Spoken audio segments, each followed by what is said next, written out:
You're listening to Oilersnation Radio, a member of the Nation network of podcasts and delivered by DoorDash. 1 hour of straight hockey talk with Dan, Rick, and Tyler and Bag Milk starts now. Welcome, ladies and gentlemen, Oilersnation Radio, episode 150. It is a free agency emergency podcast. As we speak today, it is Wednesday at about 1 o'clock here in Edmonton. Lots to get to, lots to talk about. First, I want to shout out our friends at Sherwood Ford the Giant. Follow them on Twitter at Sherwood Ford, on Instagram at Sherwood Ford _the Giant. Still looking outside. No Bronco. And today we have got a jam-packed edition of Oilers Nation Radio. I invited the entire squad in here. And we got a lot of people that are going to give some takes. So I'm Bag Milk. Wozniak, Matt Woz is on the boards today. He's a producer. Nation Dan here. Rick is at the Mark Spector golf tournament, though he is in the mix. Zach Lang is here. Coombsy is here. And checking in from his vacation, Tyler Yaremchuk is reporting in from a deck somewhere in BC. We have got a packed house here, gentlemen. My question, I'm going to start this off with the Sherwood Ford Giant question of the week. Let's just start off with the story we've all been talking about for weeks now. Zach Hyman officially in. Zach had it up first thing this morning. 7 years, $5.5 million per. I will start off with Nation Network News Director Zachary Lang. Your thoughts on the deal first, my friend? Yeah, first off the top, I like the deal. I like the contract. The Oilers go 7 years, $5.5 million on the contract. So they give up a little bit of AAV by stretching out the term of the deal. I actually like the way the contract is structured too. I think it's got some ability in there for some flexibility for the Oilers down the road. And I think that's really important for the team too. It's Rick. Mute your mic, Rick. You're ordering drinks. Rick is ordering drinks at the Spectre Golf Tournament right now. He's not. Rick is not interested in what Zach has to say. Absolutely. I was saying hi to. We will make sure that Rick is well hydrated. Holy shit. Back on mute, please. Zach, this is a horrible idea already. Let's go. Zach, back in the saddle. I like the contract. I like the way that it's structured. So, there's some signing bonuses towards the end of the deal. But the Oilers still have the ability to buy out the last 2 years or the last year of the contract if that's something they choose to do. So, yeah, sure. They're not going to save a whole bunch of money. But if Hyman, collapses as a player in the final year or two of his deal, the Oilers have a reasonable out to save a little bit of money there. I'm really high on Hyman. I think he's going to come into Edmonton and be exactly what the Oilers need and exactly what they're looking for. Obviously, there's some concern with the term on it, and there's the ghosts of Milan Lucic past that, of course, is concerning for a lot of people. But I think Hyman's a bit of a different player than Lucic was, and I expect him to play at a higher level for a longer amount of time.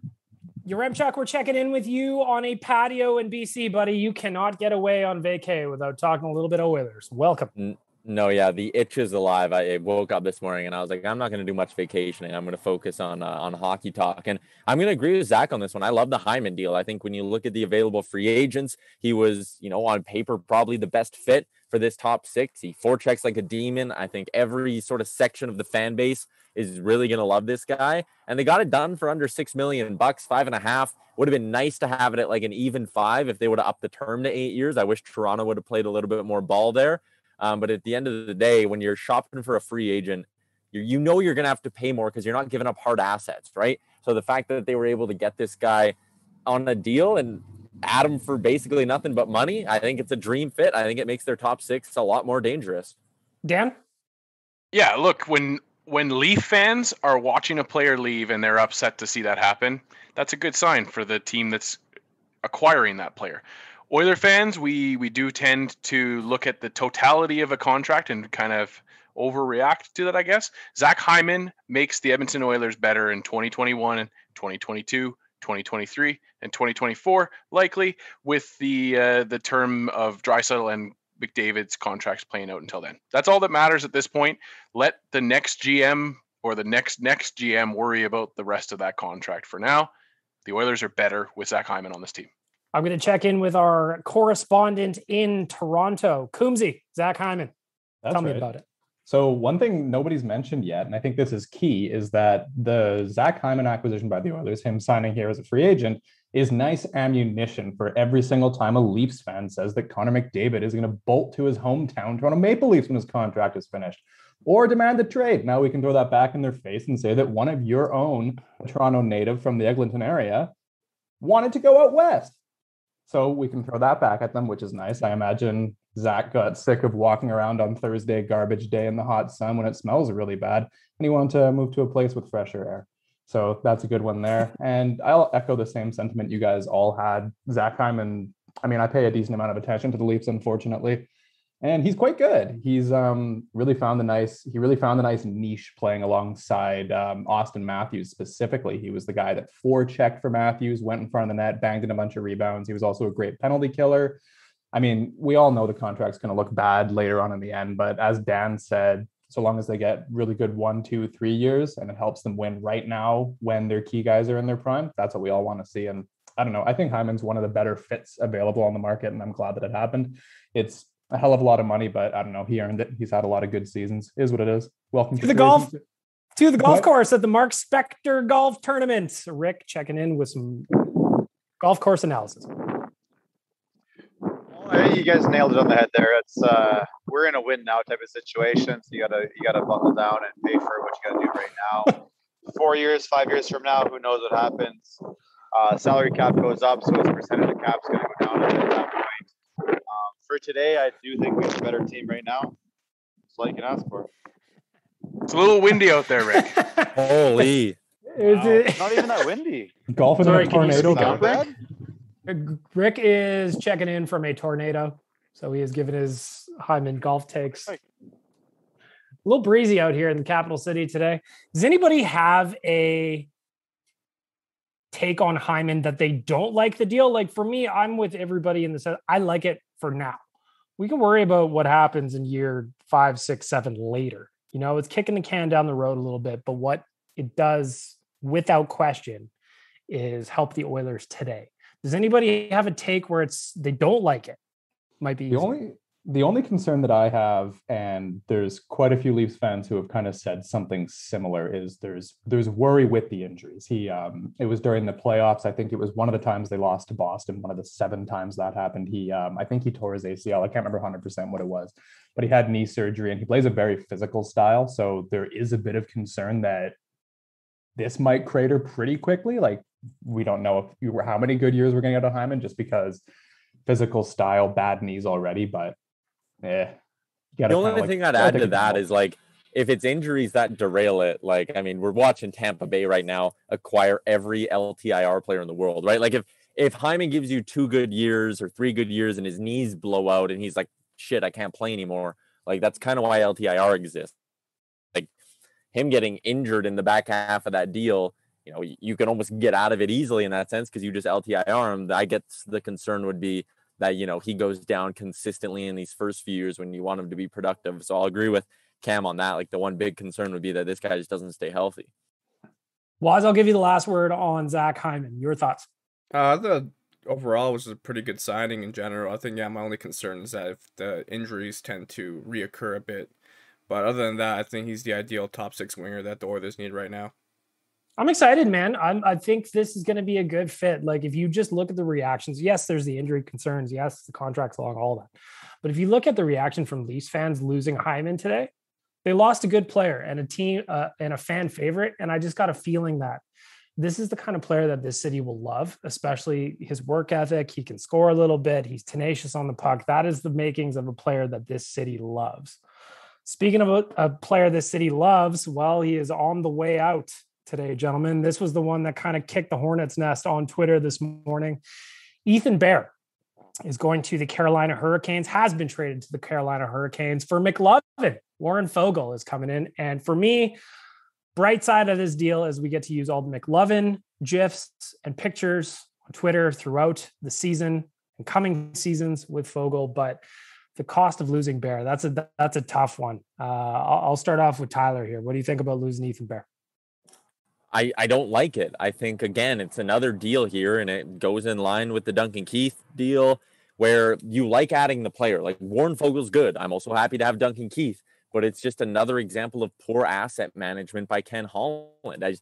You have a young right shot D-man who clearly has top 4 upside. The guy's been playing almost 20 minutes a night for the first 2 years in his career.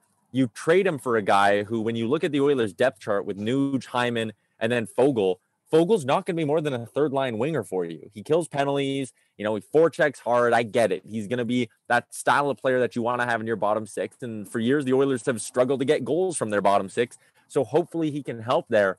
But you traded a young, cost-controlled, right-shot D-man that you drafted late and developed, and you threw that out for a bottom six winger that you could have probably just went out and found somewhere in free agency. And he's not even signed. Like, it's not even like Fogle's on a bargain contract or anything. He's a pending RFA, or he's an RFA right now with arbitration rights. The trade doesn't make sense. I'm happy they got Fogle, but sacrificing Ethan Bear is just, it's too much for me. And yes, they went out and got Cody Ceci. And I think Cody Ceci is a decent, kind of third pairing shutdown D-man, but you're paying him $1.25 million more than you're paying Ethan Bear next year. So it costs you more money as well. It's just, again, I like the addition of Cece. I like the addition of Fogle, but the subtraction of Bear is the bigger story. And they clearly lost this trade already. Zach, you wrote the news story at Oilersnation.com. I'm coming to you next. I'm with Tyler in the sense that I like Fogle, but the cost to get him was pretty dear, no? I don't know, honestly. Don't get me wrong. I'm about as big of an Ethan Bear fan as there is in the Oilers universe. I think he's a tremendous defenseman. I already think he's a legitimate top four defenseman in the NHL. I love the way he plays the game. At the end of the day, you guys have to remember something else too. Ethan Bear has been having some issues with staying underweight or at a reasonable weight, and there's some motivation issues that have come up with Ethan Bear. So there is a need for, obviously the Oilers felt there was a need to move on from Ethan Bear as a player. I think when we break down the trade in a pure trade standpoint, I actually think the Oilers did pretty fair in getting good value back. I think Warren Fogle's a great player. He's a top 9 winger. I think he's a guy who can grow a little bit too. You guys got to remember he's 25 years old, right? So he's still a young player who's cost controlled as an RFA for a few more seasons. 6'2", 198 pounds. He scores at even strength. And I think what's most important too is that the Oilers actually have the ability now to run 3 scoring lines and have 3 effective scoring lines. Let's see what happens with trying to bring in a third line center here. But I think purely from that standpoint, there was some good value. Obviously, I would much rather have Ethan Bear than Cody Cece on the back end right now. But I think it's about as good of a deal as I think Edmonton could have done, and honestly better than I expected from them. I just want to quickly jump in on that point you made early, Zach. There were some pretty loud rumblings early this season in training camp that the organization was very, very disappointed, I think is the right word to use, with how Ethan Bear showed up to camp. And after the off season where he kind of shredded all that weight and he came in looking so good, and that was a big story, there's been a couple of moments now where they've been not happy with maybe how he's handled himself off the ice training wise. So that is a good point to bring up. Maybe they do think he's a guy who's already maybe hit his ceiling in that regard, in terms of motivation. I don't like that word because I don't like painting a pro athlete as someone who lacks motivation, but maybe the Oilers just know a little bit about the personality and go, maybe he doesn't have that ability to take his game to a legit top pairing level at any point. And I think that's something we have to all keep in mind too, right? Like at the end of the day, yes, Ethan Bear is a good player when he's on. He's shown he can play top pairing minutes with Darnell Nurse in that season that he came into camp looking really good. And in turn, I think the Oilers have done fine in bringing back a player that can grow with the Oilers. He plays, Fogle plays a heavy style of hockey. He doesn't mind getting physical, and that's the style that Dave Tippett loves from his wingers. Clemsy, I see you've got a digital hand up on the Bear for Fogle trade. What do you got? Yeah, I wanted to say something kind of about the Bear in shape thing. I didn't really remember hearing stories about that coming into this season, but one thing we should also touch on is his season this year was fairly mediocre. He wasn't anywhere near as good as he was in his full rookie year last year when he kind of came and captured the spot out of camp and then filled in when Adam Larsson was hurt. But this year, remember, early in February, he got hit in the head with a puck on the bench and suffered a concussion. So I don't want to be too critical of whatever he's got going on now because you don't know the lingering effects of the concussion and what that means for maintaining your conditioning, right? So one thing I kind of don't love about this deal is it does feel like they sold low on a player after a mediocre season. And we've seen this. I mean, everyone on Twitter has brought this up because we've seen it before, right? Jeff Petrie wasn't good enough because he had a ho-hum season, traded him away because they had Justin Schultz. Then Justin Schultz wasn't good enough, traded him away. And then, same thing, Ethan Bear. It's, the same kind of pattern. You have a youngish, imperfect right-hand defenseman that's pretty good at moving the puck, imperfect player, whatever, but they end up going and being really good somewhere else. And it's, it's not the exact same thing as the Petrie and Schultz trade. It's not like you're getting back a 3rd round pick or whatever it was like you did with those guys. Like Fogle's a pretty good player, so it's something, but to me, this does scream like they saw Bear have a mediocre season. They were like, yeah, we're going to give up on this guy, which is something that hasn't worked out for them in the past. We're going to the wind tunnel. Rick, checking in on the golf course. I get it. I understand where you guys are coming from with that, but I think that they did not want the dynamic of Bear, Barry, Bouchard. Once Larsson left, I think that threw a wrench in their plans and they had to change things up. And they knew that Barry Bouchard, as I think everybody on this phone call would probably admit, that's probably not the greatest, especially if you don't bring in another shutdown Larsson type on the left side. That's what kind of forced their hand at the Bear thing. And yes, Bear has definitely had now 2 incidences where he came in out of shape. The first one, then he came back second year looking really good. Third one, last year's. Came in not great shape, man.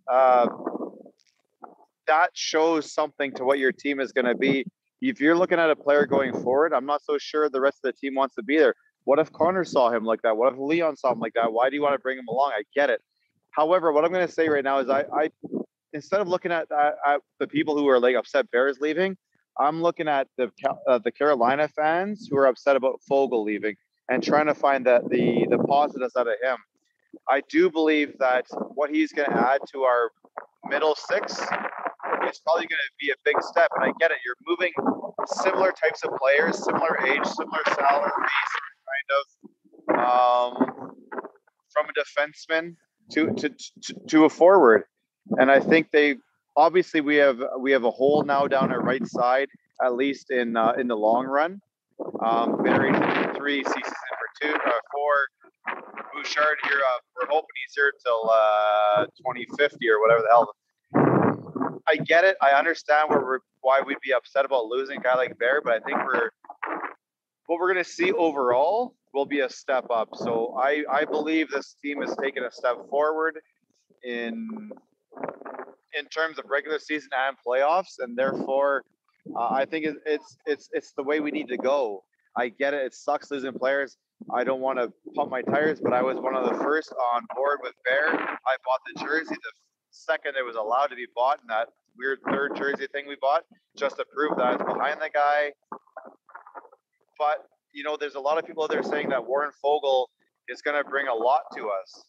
So if you can solidify that top 9, Hyman, obviously solidifying the top 6. If we have a legit top 9, I think our bottom end is fine. Goaltending scares the shit out of me right now, but outside the crease, I think we're a better team than we were 2 weeks, 3 weeks, 4 weeks ago when we made the Keith trade.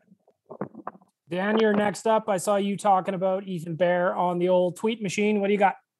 Yeah, so for me, I take umbrage with what Rick is saying, and he's not alone in saying that, as soon as Larsson left the team, things changed and the position changed. And that's fair. And the team wasn't confident with Barry, Bouchard, and Bear on the right side. Tyson Barry wasn't a member of the Edmonton Oilers. We kept saying that we weren't comfortable with Tyson Barry on that side. So why not go and replace Adam Larsson instead of putting Tyson Barry on that side? It doesn't make sense to me. I think that fans are trying to justify the loss of Bear, and I get it, because I too am trying to justify that. My thought was maybe Ethan Bear didn't want to be an Edmonton Oiler anymore, and that might have been fair as well, seeing as he took some racist comments after the Edmonton Oilers were eliminated from the playoffs. You could understand that, as Koo mentioned, struggled as a player this year to meet his standard that he had created the year before. But for me, the Oilers didn't need to make the transaction to bring in Cody Cece to replace Ethan Bear, and therefore, when you're worse on defense than when you started the day, when you had Ethan Bear on your team, that's frustrating to me. I'm frustrated with the Ethan Bear trade because I think that it's not often you get. I'm excited about Warren Fogle, by the way. I think that he's going to add a lot into the top 9. He's going to add scoring. We complain about depth scoring on this podcast incessantly. Almost every episode, we complain about depth scoring. Fogle is going to help address that. However, losing a right-handed defenseman that's team controlled for a little bit, cheaper, that's tough. That's a big cost. If we take team control out of it, is there that much of a difference of on ice player today or last game of the NHL season? Zach, what do the numbers kind of say if you're comparing Bear to Cece directly? Bear's definitely a more well-rounded defenseman, straight up. Bear has much more positive impacts in the offensive zone than Cece does. I would compare Cece to more or less like a replacement level defenseman in the NHL. So, I think for him too, his most success has come in the last 2 years playing in Toronto and Pittsburgh. Obviously he had that 6-year stint in Ottawa and they were asking him to play top pairing minutes and he got absolutely crushed in Ottawa. Since he's kind of, been relegated to more of a second, third pairing role, he's holding his own well, but he struggles against elite competition. And I think that's the biggest issue for Cody Cece. So, for him, I think for the Oilers to put him in the best position to succeed, it's probably sheltered minutes for Cece, and they're not really paying him to play sheltered minutes. So Cece was not.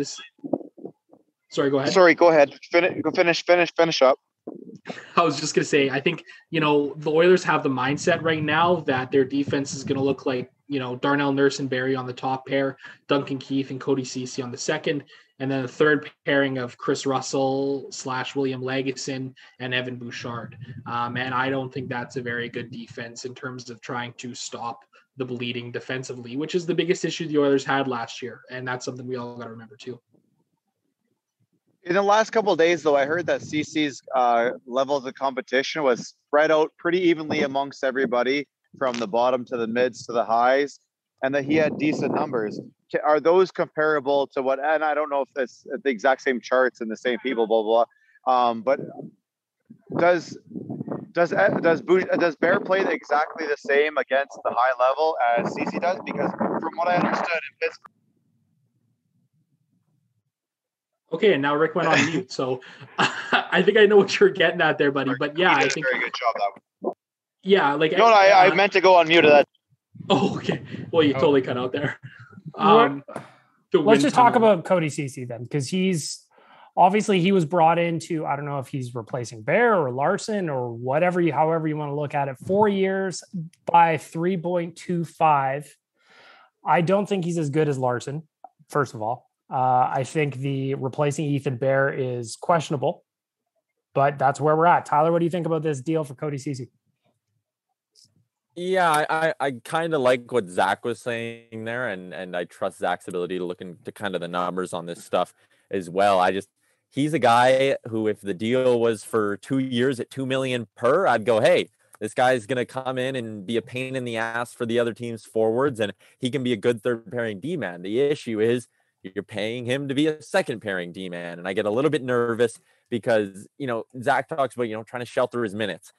The problem with the way the Oilers' blue line is typically pushed onto the ice is Connor McDavid is on the ice when Darnell Nurse and Tyson Barrie are there. And that usually means that whoever's that second pairing, which will likely be Keith and Cece, they're not going to have Connor McDavid on the ice to kind of help the flow of the play go the other way and to, keep the puck in the other team's end. He might be going out there, at times with the fourth line or the third line. And I get we're improving the depth and things like that, and I mean, there's also probably a Leon Draisaitl line in there, but I just get a little bit worried that a CC Keith pair will get hemmed in their own end a little bit too often and not have the ability necessarily to get the puck out like they need to. That's my big concern with CC, is just that they paid a lot of money for kind of a one-dimensional defenseman, and it's not great. Like, I worry it's going to age like the Eric Goodbranson deal did, where you're always trading him around and things like that. Your thoughts on Cody Cece? We saw kind of basically what the Oilers have done here is they've re-emulated the Leafs defense. Yes, the 2019-20 Toronto Maple Leafs defense, and I don't think any of us sit here and think, oh, geez, that's the team I want to emulate. That team's blue line was a clusterfuck. And Cody Cece was quite good last year. He actually was. He wasn't Adam Larsson level shutdown good, but him and Mike Matheson played on the second pairing for the Penguins, and the two of them as a pair had an on-ice goal differential of 21-13. They logged like 18 minutes a game in all situations. It's pretty good. But so, I mean, there's reason to believe that perhaps now that Cece's been out of the mess that was the Ottawa Senators and also the bit of the mess that was Toronto, he spent a year in Pittsburgh, maybe he got a bit better. But I don't know. It's if you look at it just big picture, it's like, these are your top two right-handed defenders, Barry and Cece, and we've seen this before. It wasn't very good.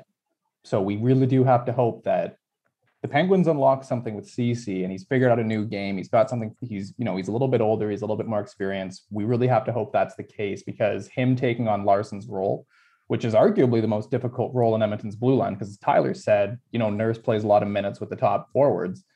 I mean, that second pairing with Keith, they're going to be seeing like a lot of really good opposing competition. So Cece's going to have a big year for this team. Otherwise, what's the fallback net? You're going to have to throw Evan Bouchard up there, because now that Bear's gone, there isn't really much to fall back on. Like, well, what's the next right-handed guy? Like Philip Berglund?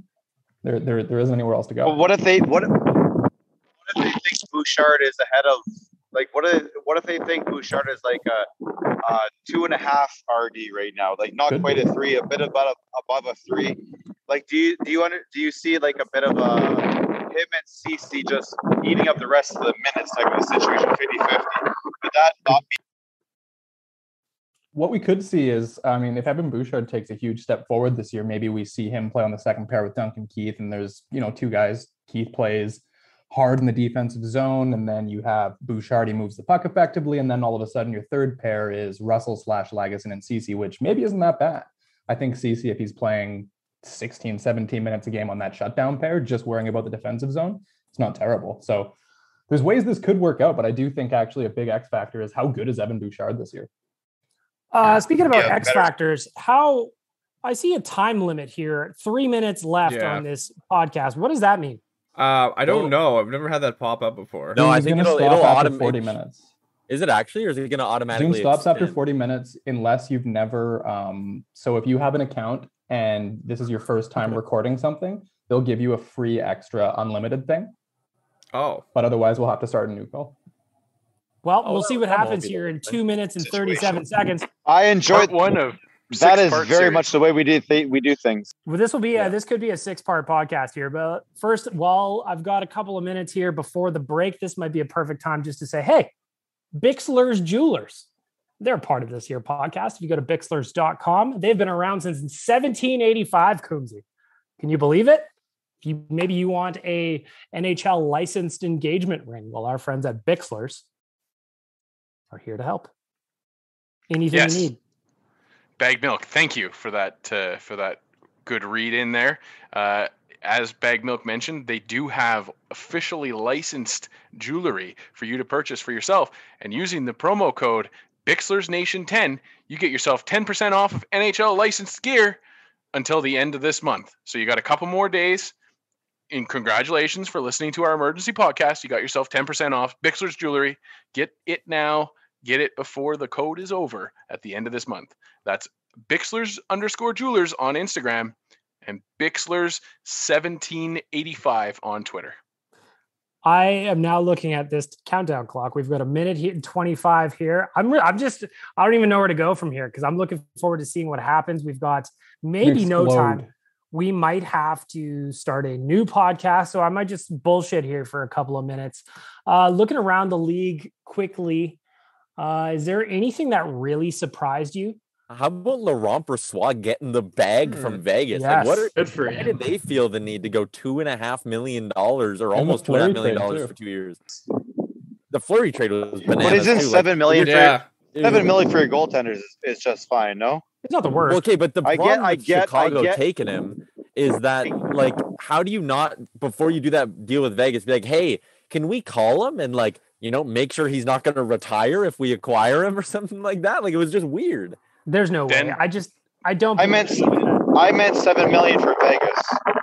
Well, yeah, $7 million for Vegas, but that's like, okay, right? No, yeah, $7.5 million for 2 goalies is fine, but like it's Laurent Brossoit. Like, I feel like that's a guy who should be making like $1.50 maybe. Like, I just felt like they overpaid for him for like no reason on day one of free agency when there's like 100 goalies on the market. Oilers Nation Radio episode 150.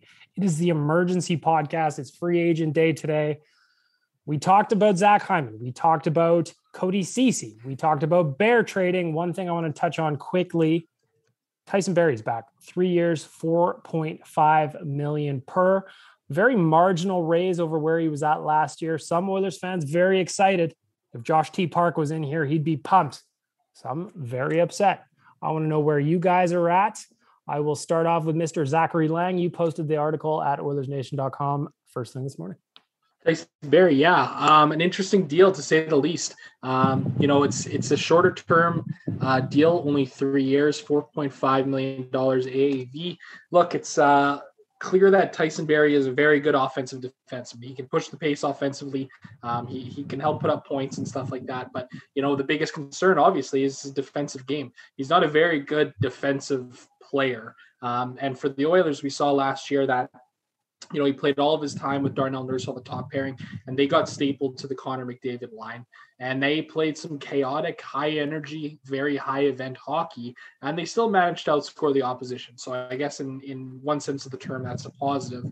However, in the same breath, they also had a really high PDO, so their luck was off the charts last year. And I don't know if that's something that the Oilers are going to be able to replicate again this season with Tyson Barrie on the back end. So, the other way you can look at it is, the Oilers just re-signed the top scoring defenseman in the NHL to a relatively team-friendly contract. But at the end of the day, it's kind of hard for me to see the real benefits here when you have an Oilers defense that doesn't really have any right shot defensemen who are true shutdown type of defensemen that the Oilers need. Again, like I said, sorry, I was just going to say, again, and like I said in the first half of the show, the Oilers' problem last year wasn't scoring goals at even strength. They scored the 7th most amount of them in the league, but they also gave up the 21st most even strength goals last year. And that's where the true issue lied for the Oilers. And Tyson Barrie is going to help take that number down. Also interesting to note that I know this isn't a visual podcast, but Zach has got a map of all the Wendy's in the city behind him right now. And we have a lot of Wendy's here. We are Wendy's rich here in the city. That's right. We have a lot of Wendy's here, unlike Toronto, who has none. Going to Toronto right now. Tyson Barrie, Coombsy, what do you make of it? I don't know. I don't mind it. I don't hate it. This is not something any of us expected. Like, I remember early in the offseason, it seemed like a foregone conclusion. It was like, okay, we'll thank Tyson Barrie for his nice 1 year show me contract in which he scored a bunch of points, and we'll happily just re-sign Adam Larsson. And then Adam Larsson left, and everyone's like, oh God. Like, it really does feel to me like they did think that Larsson was going to re-sign, and then he didn't. And it really quite threw a wrench into everything.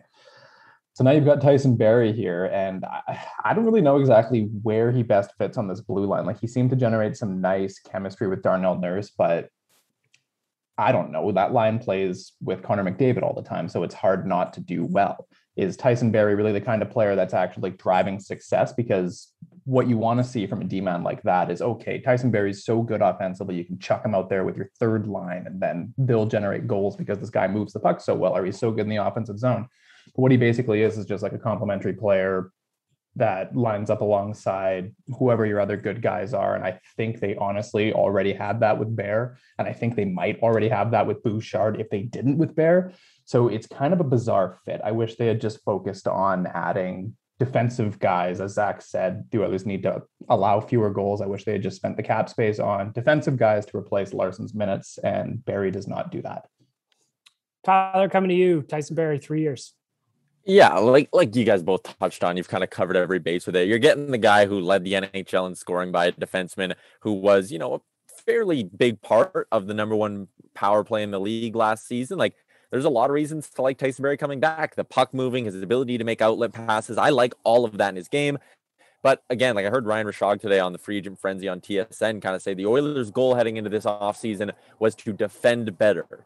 And I kind of sit here and I look at the moves they're making, like Zach said, and I'm going, I don't think this team is going to be defending better exactly. So, Tyson Barrie, the offensive puck-moving defenseman, 2 thumbs up. I like the deal. Again, unrestricted free agency. You always got to give a little bit. And I think maybe that extra year and the extra couple $100,000 maybe isn't ideal. But as far as free agent deals go, I don't mind the value here. I don't mind the player.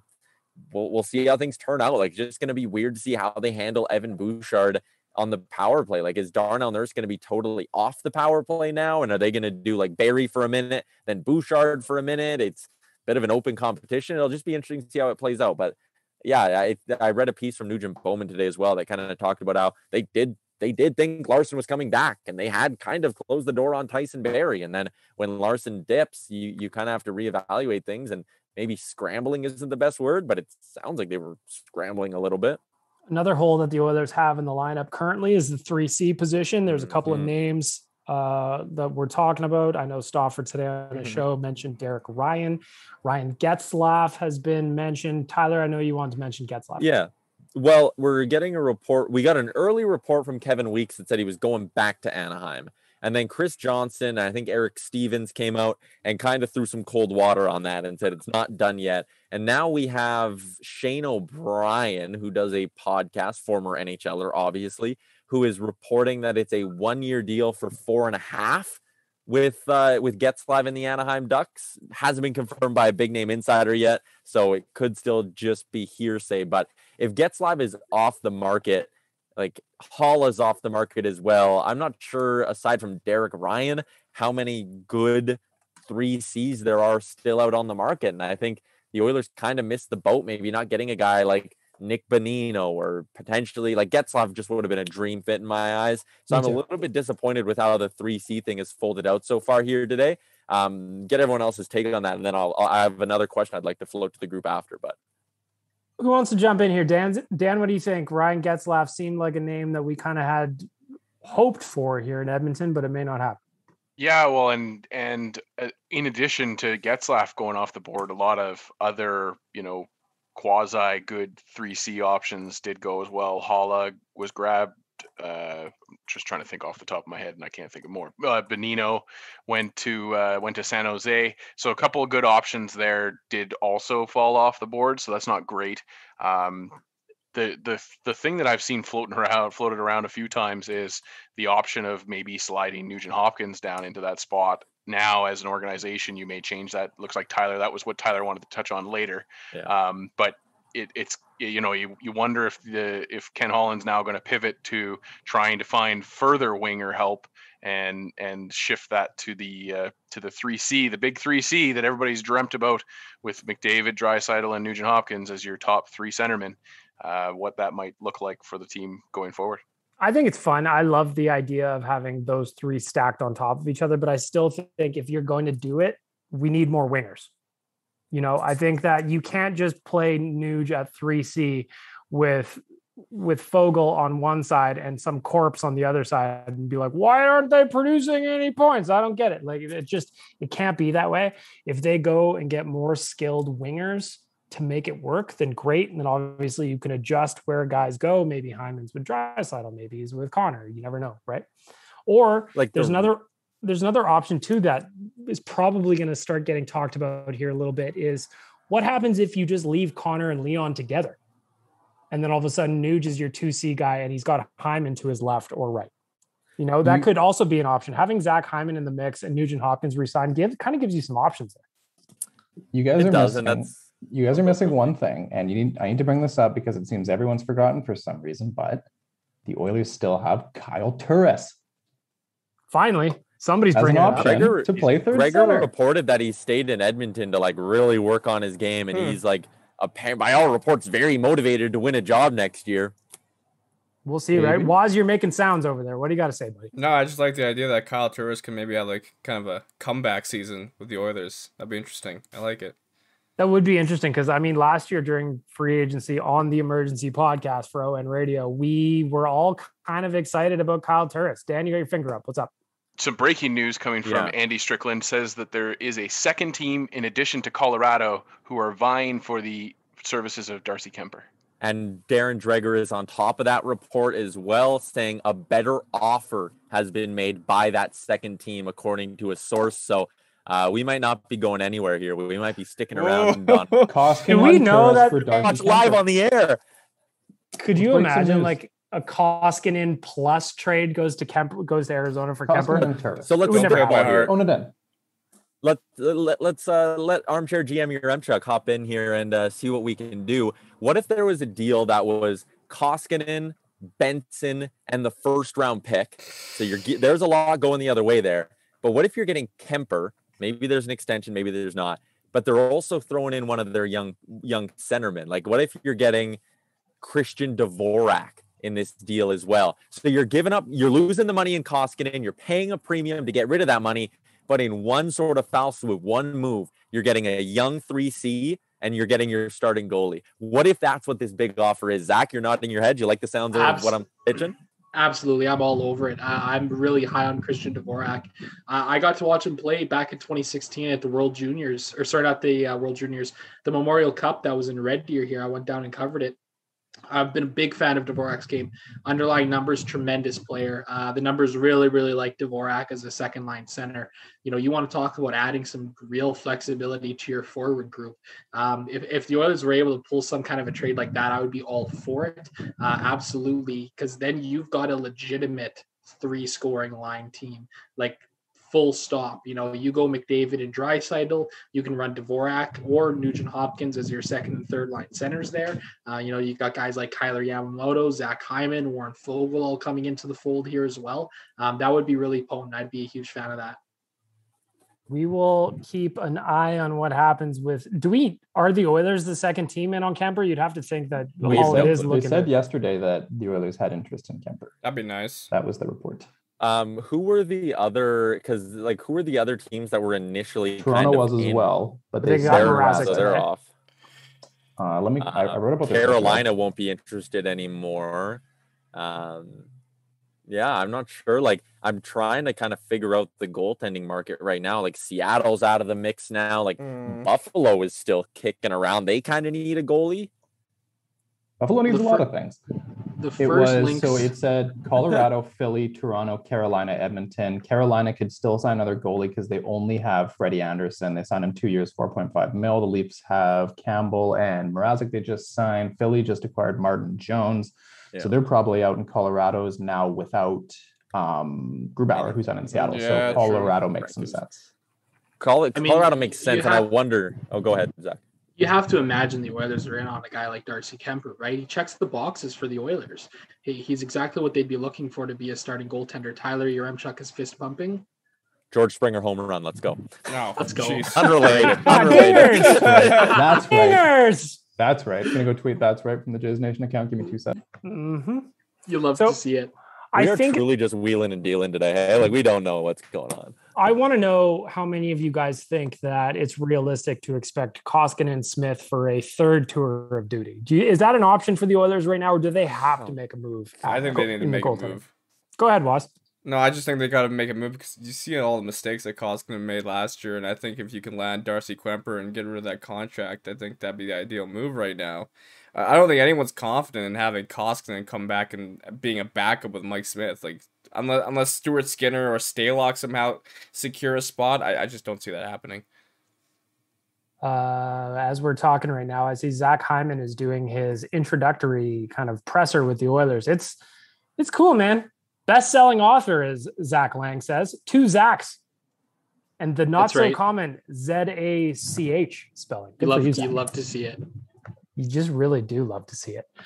Looking around the NHL, there's one thing that I wanted to bring in. There was a couple of contracts that surprised me. One down in Calgary. Blake Coleman got some huge smoke from the Calgary Flames, didn't he?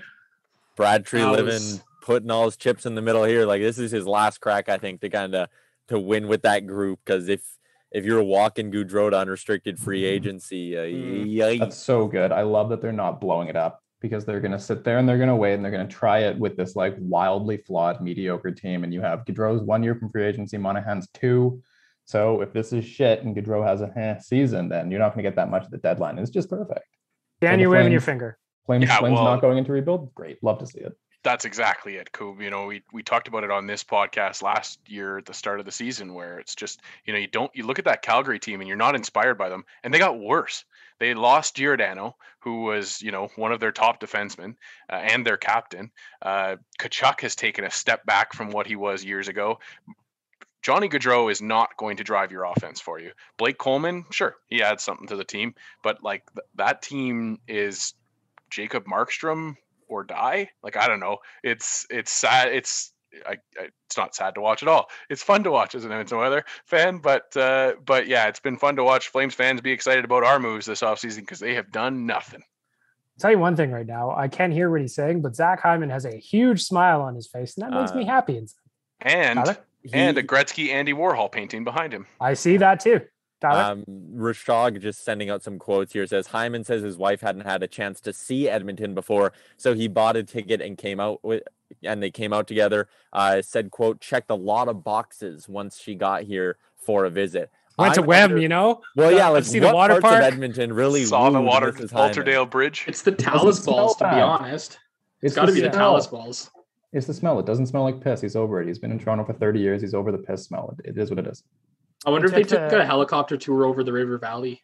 Maybe. They just checked in all of the boxes from the Danny Heatley DVD. They went to the bat on 97th Street, pushed it around a couple of times. Everybody enjoyed themselves. It was a good time. It was a really good time. Michael Russo reporting that Nick Felino has chosen the Boston Bruins. That was a guy who it was reported that there was some fringe interest from the Oilers in Nick Felino, but it sounds like he's going to Boston. I was just going to mention that according to Emily Kaplan, Getzlaf and the Ducks are getting a bit closer, so looks like he's staying in Anaheim. The interesting thing we talked about this a little bit, but if Felino's back in Boston, that probably closes the door on Nick Richie going back to Boston. And if you're going to go with the strategy of sort of Nuge, Connor, and Leon down the middle, and you need better wingers, Nick Richie is a guy I'd have a lot of time for. Big bodies, coming off a year where he scored 15 goals. Nick Richie would be interesting for me if he's on a cheap enough deal. Is there anybody, Tyler, you're plugged into like free agency in terms of just who may be available. Is there anybody else out there that kind of tickles your fancy considering what's happened so far in the day? Thomas Tatar hasn't signed yet. Thomas Tatar would be interesting if you're trying to load up. Connection. And I think, again, I think his value so low after how things ended in Montreal that if you were to pitch to Thomas Tatar, after you get your goaltending sorted out, like, hey, man, we're going to do this 3-center thing where we spread out our wingers and everyone's going to get a look with McDavid or Draisaitl. 1 year, $2 million. What do you think? Come here, light it up, do the Tyson Barrie and whatever. Thomas Tatar would be a good fit if, again, the goaltending thing needs to be handled first. But if you're going the route of a winger, the big names are obviously Tatar, Brandon Saad, and Nick Richie is one that I would personally like to have them keep an eye on. If you're keeping an eye on your own business, though, Tyler, I recommend our friends at Cornerstone Insurance. They've got products for auto, residential, commercial, life, whatever you need. CornerstoneINS.ca. Click on the old About tab, and you will see that for 90 years and 4 generations, Cornerstone has been a family and employee-owned business here in Edmonton. On the left-hand side of the screen, citizens of the nation get a little discount on your insurance. Go make it happen. Save yourself a couple of bucks as the NHL GMs are giving out plenty of their owners' money today. It's overall just kind of, I know this is early.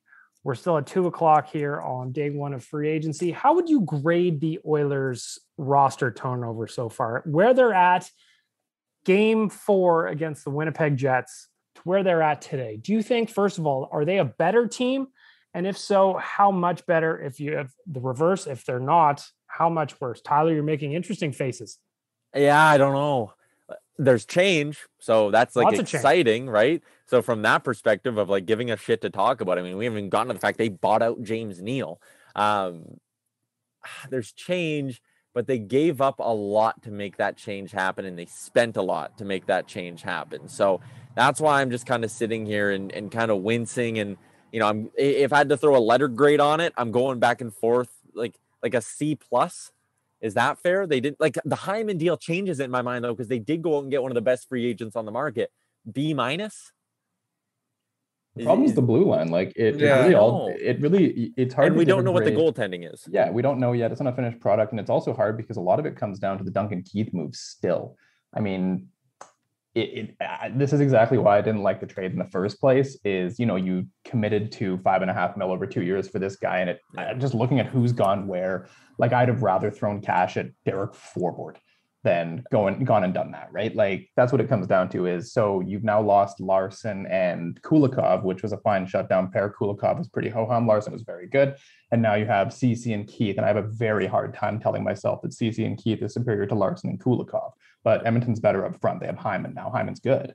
Hyman, Fogle, and whoever the 3C is, right? Yeah, that's better. And then it also ultimately, if this offseason is positive and they're going to be better than last year, then it comes down to what they do with the goalie. If they replace Koskinen with somebody else, then sure, this offseason was a win. If they don't, and they go back with a shittier blue line, a better forward group, and the same bad goalie combo, it's kind of the same.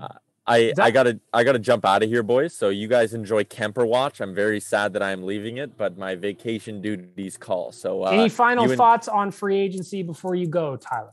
If they find a way to swing a deal that involves Koskinen for Kemper, a lot will be forgiven in my eyes if you have Darcy Kemper between the pipes next season, and we'll see how it plays out. Like, there's still a couple of moves that Ken Holland can make here, so it should be a ton of fun.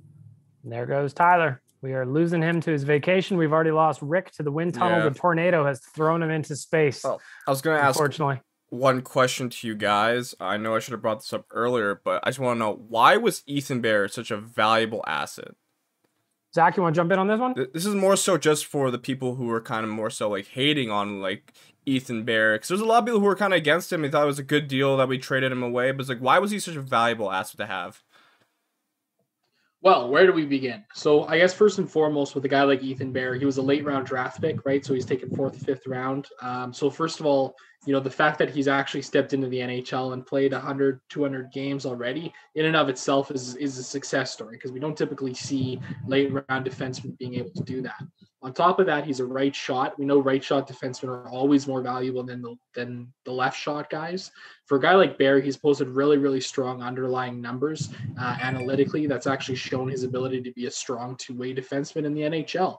Now, eye test aside, because of course, yes, you know, the eye test shows that sometimes Barry isn't the best defenseman. He's not necessarily the biggest or most imposing guy.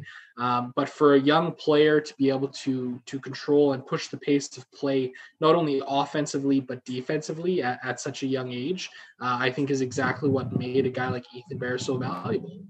You know, you look around the entire NHL, there's a very small amount of players that fits that sort of a skill set. And it's similar to what happened with Jeff Petrie and the Oilers years ago.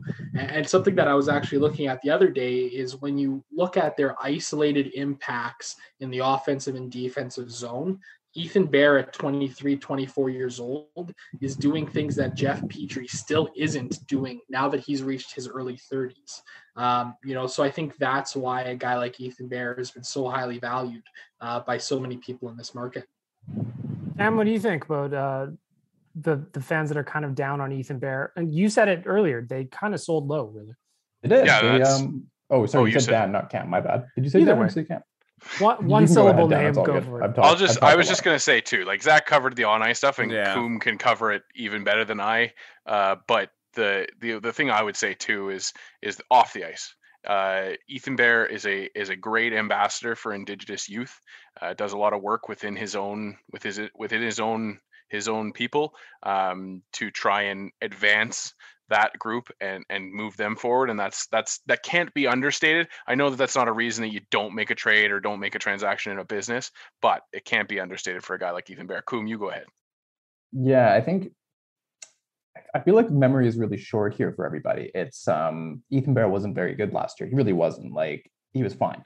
He was especially not that great during the playoffs. I think one thing that specifically stands out to everybody was a turnover in Game 4 that led to a key Jets goal. I can't remember if it was the overtime goal, to be honest with you. I've tuned a lot of that series. Goal, I believe it was a time goal. Yeah, I've tuned a lot of that series out of my brain for many reasons.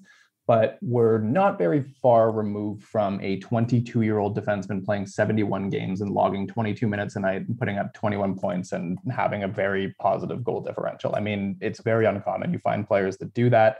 These aren't players that grow on trees. And the exact same logic was used years ago when the Oilers acquired Adam Larsson. It's really fucking hard to find a good young right-handed D-man, and you have to trade Taylor Hall to get them. And now the coin has flipped, and it's like, okay, we have a good young right-handed puck-moving defenseman, and he had a bad season, so let's get rid of him. It's to me, it just seems kind of short-memoried. He wasn't great last year. I touched on earlier, I think a lot of that comes down to the concussion he suffered. And again, it was just kind of like a sell low situation. You're telling yourself kind of this, what is he now, 24 years old? Yeah, he just turned 24 2 days ago. He's not going to continue getting better. Like we saw this with Jeff Petrie, right? He aged like a fine wine. His late 20s started to get really good. Justin Schultz, again, same thing. He broke out in his mid-late 20s. Like defensemen they're not forwards. They don't peak when they're 22. So It just seemed like an early sell. I wish they had given him a little bit more of a leash. I agree completely. I really wish that Ethan Bear was still part of this team today. Here's the thing. Zach Hyman, you can talk about the term or the number, but there's no question that he makes the Oilers better today. Having Ethan Bear off the lineup, I don't know if that's the same thing. Warren Fogle, again, I'm excited about him. He's going to give some depth scoring, but the cost to acquire, I think when you're selling on a down year, is a little bit problematic, but we'll see what happens as we go here. Another thing I want to bring up, this one's a bummer for me, but I kind of saw it coming. Jujhar Khaira signs a 2-year contract with Chicago for $975 per.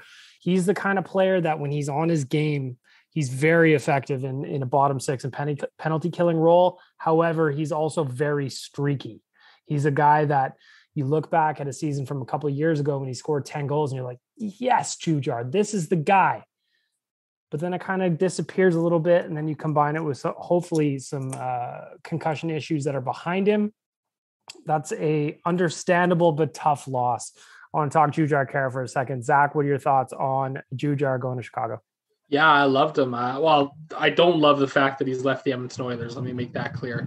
I was always a huge fan of Jujhar Khaira. The third NHL player of Punjabi descent. He broke barriers all along the way to even play and have an NHL career. And I think that's incredible in and of itself. I know there was a lot of talk about him potentially landing in Vancouver, given that he is a native of nearby Surrey. But, I always liked him as a player. I always had time for him on the lineup. He was sort of one of those guys that I was always willing to kind of overlook the analytics on because I always felt that he brought a lot of intangibles to the Oilers' bottom six. He was a big, tough guy. He never shied away from dropping the mitts and standing up for his teammates. And on top of that, he's actually been one of the best penalty killers in the entire National Hockey League over the last couple of years. And I think that's something that is actually going to be really missed. And I think that the Oilers' penalty kill is going to be a lot different looking next year. Obviously, there will be Hyman who can step in there. A guy like Warren Fogle is also able to do so. Both of those guys had relatively strong success with their previous teams. So it's going to be an interesting blend, to say the least. Dan, we've talked about Jujhar a lot on the podcast. We're all fans of him. Sad to see him go, but it's almost, understandable is maybe not the right word, but it's kind of like, shit, kind of saw this one coming. Yeah, it's one of those things when you have a guy on your team for years and he's given opportunities to succeed, and he's unable to take those. As a team, sometimes you just have to part ways. Love Jujhar Khaira. I remember fondly dreaming of a time when Jujhar Khaira would be our next Pat Maroon. Jason Gregor swooped in and dispelled me of that thought pretty quickly back in 2018, and he was absolutely correct. He was absolutely correct now. And, it is what it is. Sucks he's going to the Blackhawks. Don't like the Blackhawks in general. And but I hope he does well there. That's it for me. Waz, thoughts on Jujhar? No, I loved him as an Oiler. I think Zach kind of put it on perfectly as well. Why I just enjoyed what he brought. It's a shame that he got a few injuries, a few concussions along the way, but he was always willing to fight for his teammates. And we don't have many players like that right now in the organization. So I don't know who's going to fill that spot, especially maybe if Zach Kassian steps out, if he gets dealt. So I don't know. He's a player that, he's very inconsistent, obviously, but there's a reason why he's in the bottom six. He played his role fine. Obviously, in the playoffs, he made some mistakes, but there's a few players, right? It wasn't just him. So, I'm gonna be sad. It's sad seeing him leave, but I hope he excels in Chicago. Another thing we haven't even had a chance to touch on yet. Huge news week for the Oilers. James Neal buyout officially went through this morning. So that is 1.916 in dead cap space for the next 4 years. Oilers have $4.16 million in dead cap space this season. That's the Neal buyout, that's the Khaira buyout, and that is the remainder of what's left on the Milan Lucic retention. Cam, what do you think about James Neal buyout? It makes sense. Oilers save $3 million and whatever that is for year 1 and 2, then some dead cap space going into 3 and 4. Yeah, this was always inevitable, and this is why the Neal for Lucic 1-for-1, not really a 1-for-1 because Calgary got a draft pick, but basically the 1-for-1 was advantageous to the Oilers. Is Lucic's contract is impossible to buy out, so the Flames will have him on their team until that's finished, no matter what, no matter how good he is, unless he, develops a skin condition like Marian Hossa did. That kind of thing. Whereas the Oilers, they acquired themselves a contract that was quite easy to buy out. This isn't a huge hit. They saved some cash for 2 years, take on a sub $2 million cap hit for the 2 years after that. And I mean, honestly, Neal had a really cool burner for the Oilers in his first season with the team, and they got pretty good value to that. He helped them win a whole bunch of games early on last year. So you got some value out of that. I still think that was probably the best trade that Ken Holland has made as the GM. And cost them a draft pick as well. The fact that Neal didn't even get 20 goals, but yet it's got prorated to 20 goals somehow. Anyway, who's counting that though, by the way? Zach, go ahead. So obviously the James Neal situation, I think you guys covered it all pretty well there. To bounce back to some Darcy Kemper talk from earlier, Craig Morgan, who is a reporter down in Arizona, he's reporting that Edmonton is a team that definitely has interest, but they would need to shed Koskinen. And that was in response to Andy Strickland's previous report about a second team showing serious interest in Darcy Kemper. So Kemper Watch is on full steam ahead right now. Kemper Watch rages on as we get into the last half of Oilers Nation Radio emergency episode. Looking through Twitter quickly, Zach Hyman, quote from him, "I wanted to go to the team that wanted me the most." Here we are in Edmonton Oilers today.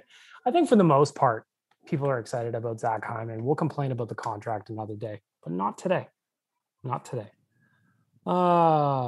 Looking through, I think I'm just kind of scrolling Twitter as you guys were talking here, and a thing that a lot of other fan bases, I'm always interested in what other fan bases say about team moves. A lot of them pointing at the Oilers defense. Is that a concern for you guys as it is a joking point for other teams and their fans right now? Dan, I want to start with you. Let's talk a little defense. Are the Oilers bad on D? Okay, so my thoughts about the Oilers D is they were really good in the regular season offensively last year. One of the best offensive teams defensively wise. Then they went to the playoffs, and Ethan Bear said it best when he said that they were playing scared. And so for me, while talent-wise, this team isn't better on the back end, I believe that this team will be more confident going into tougher situations like they did against the Winnipeg Jets. I don't think you see as much tentativeness outside of their own zone as we did in the playoffs, but this team did play really well defensively in the playoffs, so there's that too. I would say skill-wise, we're not as good, but confidence-wise, we're probably better, which is a weird way to look at it. Cam? There's a lot of question marks here. One of them is, okay, so Duncan Keith logged a stupid amount of minutes last year for the Blackhawks, given his age. And the sentiment generally is if he comes in and goes down to playing 19 minutes a night, he'll be significantly better.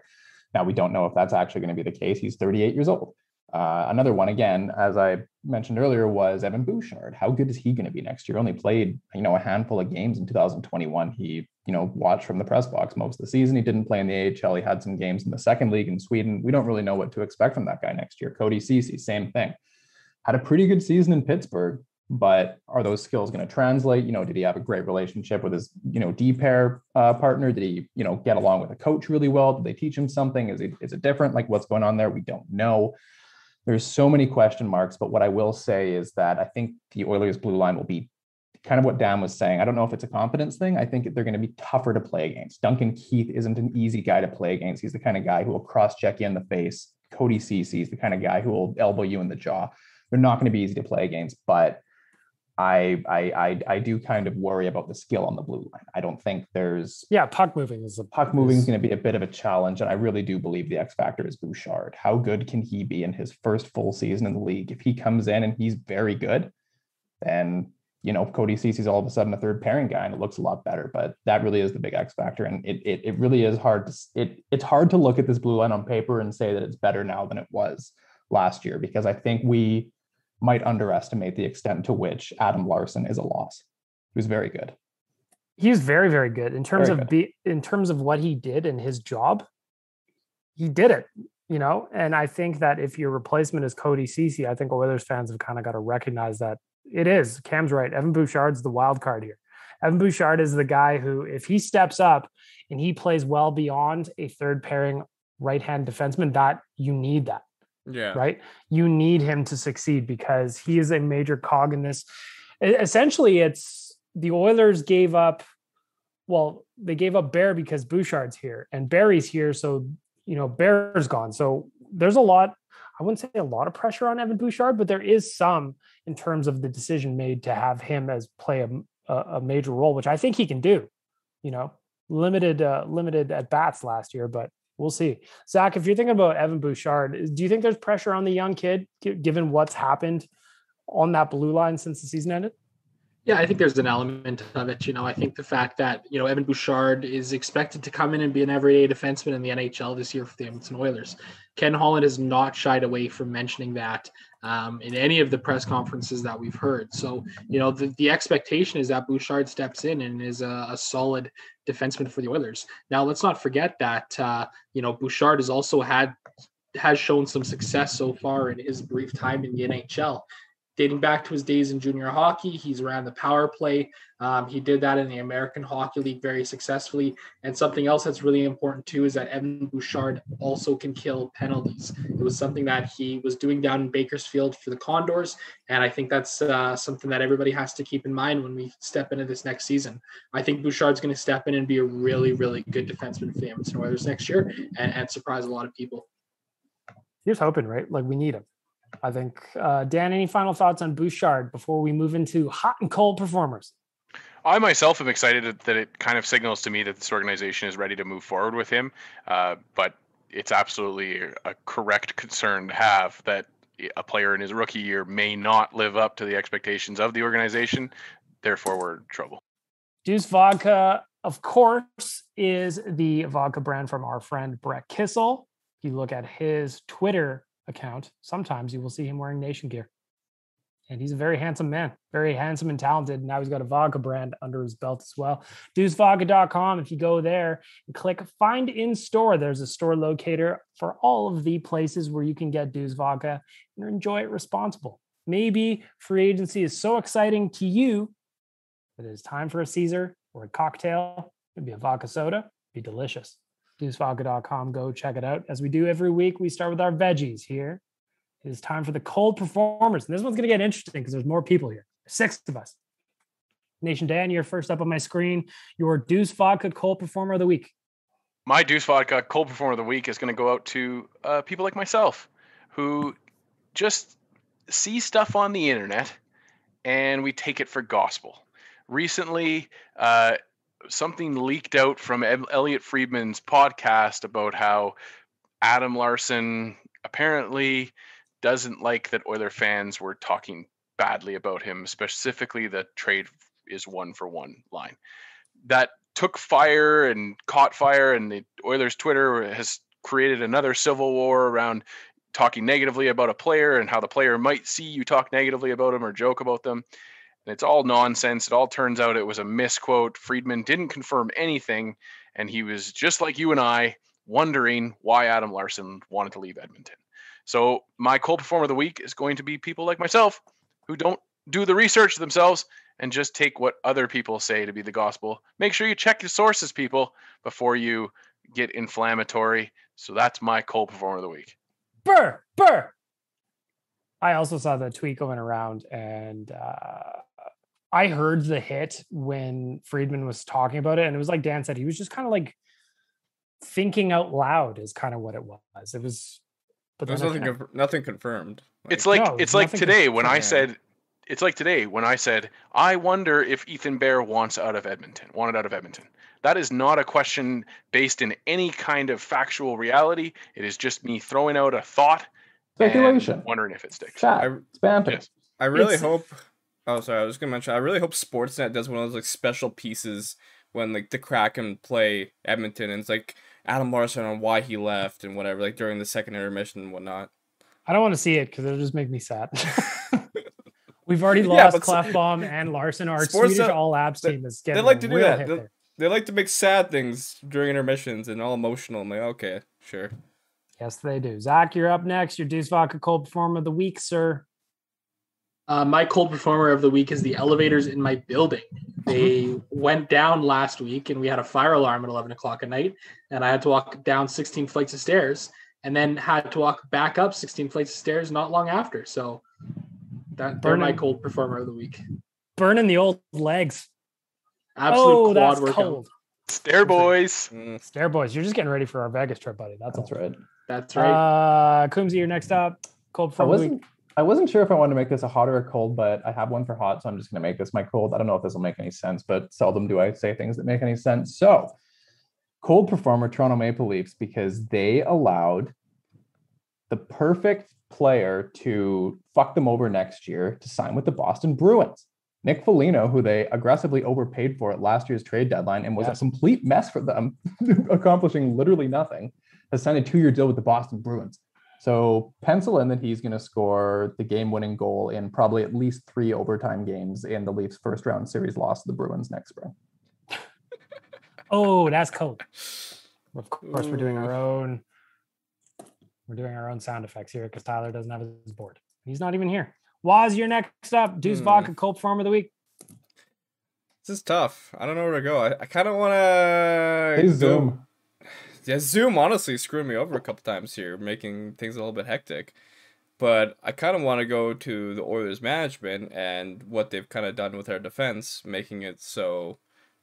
I still feel like we need that shutdown defenseman, and the fact that we lost Adam Larsson, it makes me feel uneasy about our defense going into next season. So I'll give it to the Oilers management so far. I like some of the players we brought in. I just don't like what we've given up so far. So I hope they can. Oh boy! Yeah. Oh yeah. boy! Oh boy! My Deuce Vodka Cold Performer of the Week is Oilers Twitter. And I'll tell you why. Some of the meltdowns that we've been witnessing on Twitter this week, just I've never seen anything like it before. And I know that I like to make jokes, that I like to crack, just talk shit. That's what I like to do. A lot of people take it very seriously. A lot of people get very mad at me when I make jokes that I think are obvious jokes, but I guess it doesn't come off as an obvious joke on Twitter. However, I still get yelled at. I know everybody on this call and this Zoom call has been yelled at on Twitter at some point, probably this week. So I'm going to say, Oilers Twitter, you are my Deuce Vodka Cold Performer of the Week. You all need to chill and relax. I'm upset too about things, but come on, man. Good Lord. We're just out having some fun. # fun. I'm upset. Yeah. Thank you. My heart goes out to Zach because he made one post, one article. It's like, oh, another negative article from Zach. I'm like, what? People love my content. Yeah. It's starting to sound like the Oilers are the other team that is in on the Darcy Kempfer trade. Craig Morgan put it out there. The other man in the affair. Well, yes. Yes. It is Joe Sakic versus Ken Holland. Oh, mano a mano for Darcy Kempfer. Oh, this is going to be a wild one here, everybody. We may have to go to a 4th Zoom window, depending on if this actually goes through before the end of Hot and Cold Performance. All right, well, let's flip the ledger. Little bright sides from the last seven days in our lives. Waz, we're reversing the order, starting with you. Deuce Vodka Hot Performer of the Week. I'm going to go outside of the hockey world, and I'm going to go to the world I'm very familiar with, which is the soccer world, football world. And my team, Manchester United, signed one of the best defenders in the world for a good price. I'm happy with that. Is it David Beckham? No, it's Rafael Varane. Fantastic player. More of a Michelangelo guy myself. No, but it's a good deal, and hopefully we can push for a title next season maybe. Our coach is really hit and miss, so we'll see. Shout out to Manchester United. Put some we go. Respect on my name. There we go. I like that. Coombsy, you're next up. Deuce Vodka Hot Performer of the Week. Blue Jays, because they're coming home. That's right. You're going to a game soon. I am. I'm going on Friday. That's and on Sunday. And on Monday. I'm going to 3 Blue Jays games in 4 days. I'm a jealous. Year and a half ago, I thought I was never going to watch a live baseball game in my life. And now here we are. The Blue Jays are back. It's going to be sick. It's going to be so fucking good. So that's a hot thing. Oh, that's hot. No, what's the one? Dan, I need some buttons here. He's a hot guy. There you go. Yeah, that's a good one. Cam, how much is a ticket to a Blue Jays game? Just a general ticket to a Jays game these days. So to get generals, it's not even like that expensive. It's just fucking impossible to get them because they're limited to 15,000 capacity. Oh, right. So what they did is they gave top priority to whoever's invested in season tickets for 2022. So if you purchase that, then you were front of the line for these games here, the opening weekend. And one of my friends bought season tickets, so he grabbed me a pair for this. And then after that, it was if you had purchased a flex pack for next year, and then it was Rogers employees, and then it was general public. They sold out in like 6 minutes. And I just happened to get one on Sunday randomly as well. So pretty big win for your boy Coombsy. So what are we talking about? $50? $100? I got 100 level, first base, a few rows back of the dugout for like $86 for the first game. Then I got up in the 200s in the second game for like $56. Not terrible, like pretty standard. Hashtag fun at the Jays game coming That's up. right. Love baseball. Zach Lang, you're up next. 1 sec, Bag Milk. Go ahead. Sorry. Pierre LeBrun just reporting that Ryan Getzlaf is finalizing the paperwork with the Anaheim Ducks for $4.5 million for 1 year. He sucks. Breaking news on the podcast. And he doesn't even say the Oilers were the top team. It was Dallas and Montreal that were showing stronger interest. Yeah, I'm not surprised at that. $4.5 million though for 1 year at Getzlaf. That would have been a spicy meatball here. Way too much money. Zach, you're next up. Deuce Vodka, hot performer of the week. My hot performer of the week is Zach Hyman. He wanted to be an Edmonton Oiler from the get-go. The Oilers were granted permission to speak with him. They did so. They managed to convince Zach Hyman to come to the Edmonton Oilers. Zach Hyman is now going to be an Edmonton Oilers for multiple years. Let's just put it that way. We don't know what's going to happen by the end of the contract. But right now, he's an Edmonton Oiler. He wants to be an Edmonton Oiler, and he is going to help the Edmonton Oilers in a big way. That's hot. Huh? We don't have a lot of hot buttons. No, we need more hot buttons. Dan, you're next up. Deuce Vodka, hot performer of the week. Well, my Deuce Vodka, I've been doing the Holy! I've been sampling some Deuce Vodka before I did this one. Deuce Vodka, hot performer of the week, is going to go out to all of the outgoing Edmonton Oilers. I'm going to miss some of them in my list because I just wrote it up right now. It's Caleb Jones, it's Adam Larsson, it's Jujhar Khaira, it's Gaetan Haas, it's Ethan Bear, it's Tyler Ennis, it's James Neal, and maybe Mikko Koskinen. All of you guys, there's some great memories with each of those players. The moniker, once an Oiler, always an Oiler, will always live on, and so you're always an Edmonton Oiler in our hearts. Wish the best of luck to all those players with their new teams or their retirement if some of those players opt for that. But you guys are all my hot performer of the week. You missed. It's getting hot in her. I'm going to list off some names that you missed. Yeah, Joachim Nygaard and Gaetan Haas. Of course. I said Haas. Legends. Oh, you said Haas? Yes. Okay, my bad. Sorry. Okay. Kulikov. You said Kulikov? Yes, of course, Kulikov. And no, I didn't say Dylan Kulikov. Wells. Ah, yes. Ooh. Yes, Dylan Wells. How could you miss Dylan Wells, Dan? We welcomed in future considerations, though. I was distracted by future considerations. When you get the chance to get a future considerations jersey, you got to get it, And then proceed to make a trade with them right afterwards and don't get any future considerations from it. Okay, I'm just looking at a little bit of Twitter before I give my pick. Still no Darcy Kemper. We'll see. My Deuce Vodka hot performer of the week is actually a future where we're able to use all the Fogle GIFs we've ever wanted. Anytime Warren Fogle scores, I love McLovin. Everybody loves McLovin. I'm looking forward to it. I may be sad about Ethan Bear, but I'm going to find a bright side in this one, and it's the Fogle GIFs. That's it. McLovin all around. We've been making them already. I saw Dan made a Photoshop already. It's begun. It has begun. Warren Fogle, if you're going to come to Edmonton, give us an opportunity to use GIFs. And I thank you for it. Hot performer of the week. Dan, I need a button. What is it? I put that on everything. Yes. Deb Harvey's voice. Wheels up. Ah, yeah, that's a good one. Skirt. We could also give a hot performer of the week to Nation Network Insider, Greg Saravalli. Huh? I think I gave him one last week, so he can only have one. All right. Well, then I'll give it to my dog, Frank. He does good stuff, too. He's predicted all kinds of things. You just don't know about it. It's been a minute. All right. Last look at Kemper Watch. Nothing new.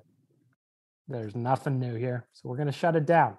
And I guarantee you, as I say goodbye, this is where that trade happens. I guess just before we...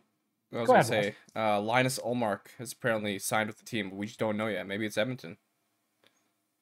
Would you guys be happy if the Oilers parted with their first in 2022 as part of the package for Darcy Kemper? Like, let's just follow it through. Would you be okay with that? Yes, in a sense, depending on how deep we go next season. That's the big question mark. If we went, like, let's say third round, maybe, I'd be fine with that.